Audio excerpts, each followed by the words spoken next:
বাংলাদেশের মুক্তি সংগ্রামের অন্যতম নায়ক, বাংলাদেশ জামাত ইসলামীর মাননীয় আমির ডক্টর শফিকুর রহমান, তাকে এমন একটি সুস্থতা দিয়েছেন যার কারণে আজকে হাসপাতাল থেকে উনি ছাড়া পেয়েছেন এবং ইনশাল্লাহ ওনাকে আমরা এখন ওনার বাসায় নিয়ে যাব। আপনারা জানেন ওপেন হার্ট সার্জারি একটি বড় ধরনের অপারেশন এবং এটা রিকভারি হতে ফুললি কিছুটা সময় লাগে, কিন্তু আমির জামাতের যে অপারেশন হয়েছে এবং ওনার যে রেট অফ ইমপ্রুভমেন্ট এবং হসপিটালে যাওয়ার রিকভারির যে অবস্থা, এটা আলহামদুলিল্লাহ অনেক ভালো, অস্বাভাবিকভাবে ভালো, যেটা সাধারণ পেশেন্টদের চেয়ে অনেক ভালো আলহামদুলিল্লাহ। আপনারা জানেন যে আমাদের মহাসমাবেশ যেটা ছিল পল্টনে শরণার্থী উদ্যানে, সেখানে বক্তৃতাকালীন অবস্থায় উনি হঠাৎ পড়ে যান। এরপরে আমরা ওনার রেগুলার চেক আপ করি। সেই চেক আপে এখানকার যিনি কার্ডিওলজির হেড আছেন, বিশ্ববরণ্যে বলা যায়, পৃথিবীর বিভিন্ন দেশে আমরা ওনাকে দেখেছি, সিনিয়র ডাক্তার আছেন এবং বাংলাদেশে তো বটেই। ওনাকে 1 নম্বর কার্ডিওলজিস্ট হিসাবে বাংলাদেশের ডাক্তাররা ট্রিট করে। যে অধ্যাপক মমিনুজ্জামান সাহেব, উনি নিজেই অনলাইনে আমাদের সমাবেশ দেখতেছিলেন, ওনার বক্তৃতা শুনতেছিলেন এবং যে পড়ে যাচ্ছিলেন সেটা উনি অবজার্ভ করেছেন। তখনই উনি একজনের মাধ্যমে আমাকে ফোনে রিকোয়েস্ট করেছিলেন যে তিনি আমির জামাতকে একটু দেখতে চান, চেক আপ করতে চান। আমরা সেই হিসাবেই ওনার সাথে আমির জামাতের কনসালটেশনটা করি এবং এনজিওগ্রাম করার জন্য উনি সিদ্ধান্ত নেন। সেই এনজিওগ্রামে ওনার 4টা ব্লক ধরা পড়ে এবং কিছুটা কমপ্লিকেটেড জায়গাতেই ওনার হার্টের ব্লক ছিল।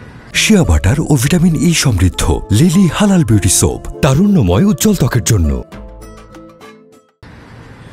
সে কারণে উনি সাজেস্ট করেছিলেন যে এটা ওপেন হার্ট সার্জারি করাটাই উত্তম হবে এবং সেখানে আমাদের কাছে অনেক রিকোয়েস্ট ছিল দেশ বিদেশ থেকে যে ওনাকে বিদেশে চিকিৎসা করানো হয় যেন।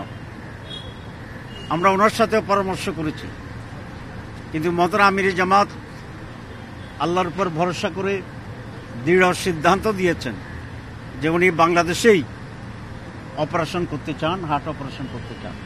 ইউনাইটেড হাসপাতালে সে অপারেশন হবে এবং প্রফেসর ডক্টর জাহাঙ্গীর কবির এই অপারেশন করবে।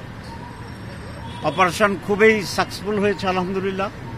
তখনই তাৎক্ষণিকভাবে উনি বলেছিলেন এবং এই হাসপাতালের মাননীয় চেয়ারম্যান, এমডি থেকে শুরু করে একেবারে আয়া সুইপার যারা কাজ করেন প্রত্যেকেই শতভাগ দিয়ে, তার চেয়ে বেশি দিয়ে ওনার সেবা শুশ্রূষা করার জন্য তারা প্রচেষ্টা চালিয়েছেন।